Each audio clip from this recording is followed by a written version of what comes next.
জানো বাবু, তোমার আসার অপেক্ষায় সে কখন থেকে বসেছিলাম। তুমি আসছো, খুব ভালো লাগতেছে।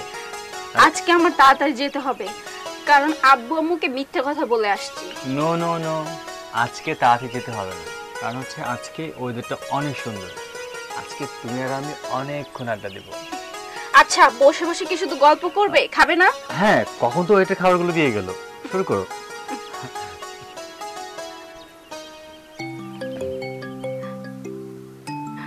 আব্বু ফোন দিয়েছে, কথা বলো না।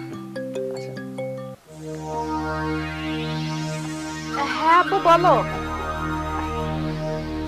আব্বু আমি তো আমার বান্ধবীর বাসায় আসছি। হ্যাঁ, একটা নোট নিতে আসছি। সরি আব্বু, বলে আসতে পারিনি। আচ্ছা ঠিক আছে, তুমি আম্মুকে বলে রেখো। হ্যাঁ, চলে আসবো, তাড়াতাড়ি চলে আসবো। আব্বু ফোন দিলে আমার কলিজা শুকিয়ে যায়। তাড়াতাড়ি খাও খাও, কলিজা ঠান্ডা হয়ে যাবে।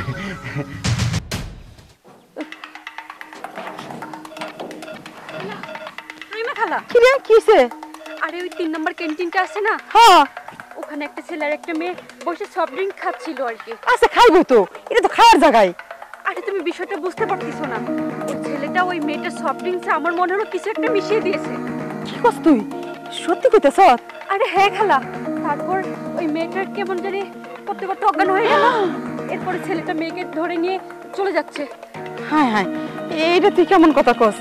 এই পার্কের মধ্যে যতগুলো লোক আহে সবগুলো দেখার দায়িত্ব তো আমাকেও তো দেখে শুনে রাখতে হয়।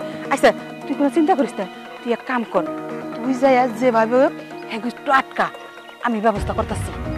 ঠিক আছে খালা, আজ তাড়াতাড়ি এসে পড়ো। আচ্ছা যা যা, আমি যেতেছি, যা যাই। Excuse me sir. জি বলুন। ম্যামের কি শরীর খারাপ? হ্যাঁ, একটু শরীর খারাপ। আসলে মাঝে মাঝে ও এরকমটা হয়।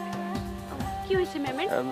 তেমন কিছু না, বাসায় গেলে ঠিক হয়ে যাবে। আমি হেল্প করি? নো নো নো, আপনি কেন বলতে যাবেন ওকে? আপনি সামান্য একজন ওয়েটের গার্ড, আপনি কিনা আমার ওয়াইফকে টাচ করবেন? সরি, লাগবে না, আমি একাই পারবো। কিন্তু স্যার, আমি যদি আপনার ওয়াইফকে ধরে দিই তাহলে আপনার সুবিধা হবে। না থাক, লাগবে না, আপনি জানতো আমরা চলে যেতে পারবো। শুনুন তো, আপনি শুনুন, জায়গা দিন।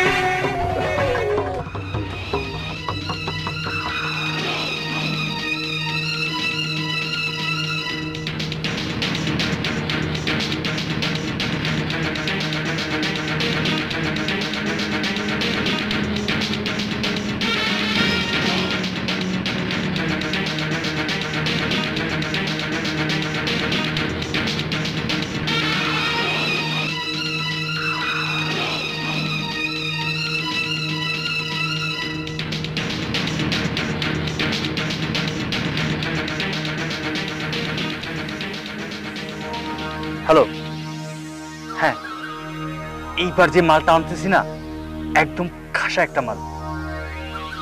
হ্যাঁ, আরে ওকে দিয়ে আপনি লাখ লাখ টাকা ইনকাম করতে পারবেন। শোনেন, এবার কিন্তু আমাকে পাক্কা 10 লাখ দিতে হবে। হ্যাঁ, 1 টাকা কম হলে হবে না, ঠিক আছে?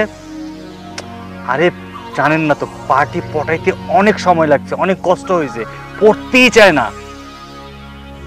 আচ্ছা ঠিক আছে, আমি দেখছি।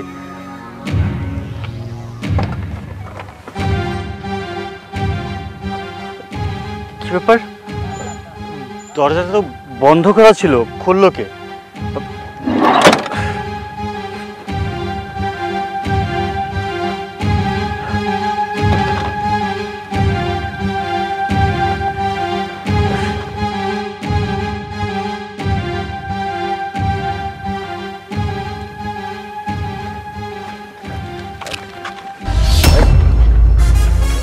নামাও। স্যার, ওনাকে পরে নামান, আগে মেয়েটাকে বাঁচান। উনি মেয়েটাকে অজ্ঞান করে গাড়িতে আটকে রেখে দিচ্ছে। সাদ্দাম যাও, মেয়েটাকে উদ্ধার করো। তুমিও যাও। স্যার কি হচ্ছে সব? একটু দাঁড়াও, সব বুঝতে পারবা কি হয়েছে না হয়েছে। আমাকে ছাড়ুন।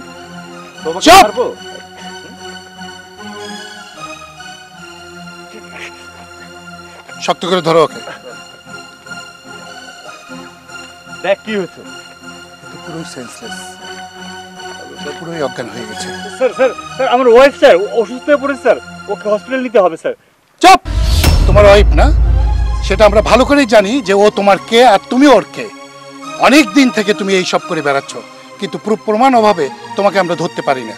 কিন্তু আজকে আমাদের সিআইডি অফিসার সম্পূর্ণ কিছু দেখেই ইনফর্ম করে আমরা এখানে এসেছি। স্যার স্যার কি বলছেন এসব স্যার? আর একটা কথা না, মুন্না, জি ওকে থানায় নিয়ে যাও। থানায় নিয়ে গেলে থেরাপি শুরু করলে ও সব কথা বের হবে। ওকে স্যার, ওকে ডিম থেরাপি দিচ্ছি। এই চল নিয়ে যাও।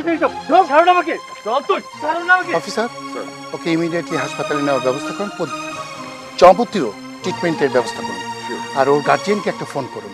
ঠিক আছে, আসুন তাড়াতাড়ি।